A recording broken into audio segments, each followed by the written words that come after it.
Арбаңыздар, урматтуу интернет колдонуучулар.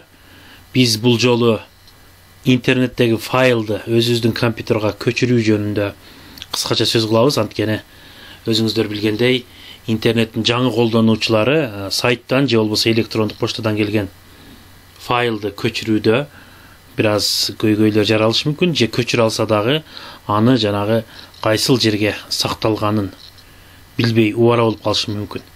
Мунун жолу эң жөнөкөй, биз мынакей браузер катары Google Chrome'ду пайдаланабыз. Бул жактан мен мисал катары өзүмдүн электрондук поштама кирип туруп келген файлды көчүрүүдөгү маселе боюнча айтып берейин. Мынакей Жомарт Бөкөнбаев мектебинен келген файл, муну мынакей көчүрүү дегенди бастым. Бул жака көчүп калды. Муну көргөндөр эми көпчүлүк билет, билбегендер үчүн айталы. Муну басып туруп ичиндеги информацияны көрүп, андан кийин баары жабылгандан кийин терезелер ал файлдын кайда экенин таппай убара болуп калган учурлар бар. Айрымдары муну ошол эле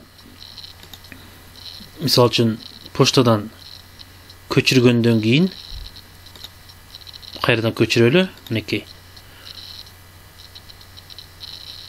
көчүп болгондон кийин бул жерден эле басып туруп показать папку дегенди же болбосо show in folder менде англисче бул жактан таап алат, анан каалаган жагына көчүрүп кетет бул жерден. Ошентсе да биз бүгүн бул файлдын автоматтык түрдө download же болбосо загрузки деген папкага көчүп калбай, бизден сурап биз каалаган жерге каалаганда аталышта сакталышы керек экендиги жөнүндө сөз кылабыз. Ал үчүн биз бул жерден түзөтүү, настройка деген бөлүккө киребиз. Менде settings деп турат англисче. Бул түзөтүү бөлүгү эки бөлүктөн турат. Биз ылдый кысым басабыз дагы кайрадан чоңойтуп туруп, мынакей загрузки көчүрүүлөр деген жерге киребиз. Downloads. Анан мынакей өзүңүздөр билгендей, жогоруда биз көргөндөй downloads деген папкага автоматтык түрдө көчүп жүргөн. Биз эми мындан ары эгерде көчүрө турган болсок, сөз түрдө менден сура деген маанидеги бөлүк турат. Мынакей аны биз күйгүзүп коебуз. Болду. Анан биз мынакей башкадан кирип көрөлү. Башкадан кирип көргөндө поштабызга мунусунда автоматтык түрдө көчүп калбай, сөзсүз бизден диалогдук терезе аркылуу сураш керек. Мынакей бизден сурап атат, кайсыл жака көчүрөйүн деп. Жана онлайн сабак деген же болбосо башка папкага мен өзүм каалаган жерге көчүрүшүм мүмкүн. Мынакей документтер деген жерге же болбосо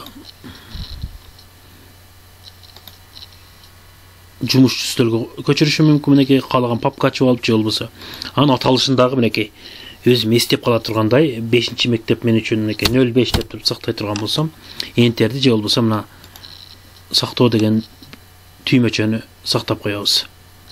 Мынакей болду. Мындан ары бизден көчүрүп атканда сурап туруп анан көчөт.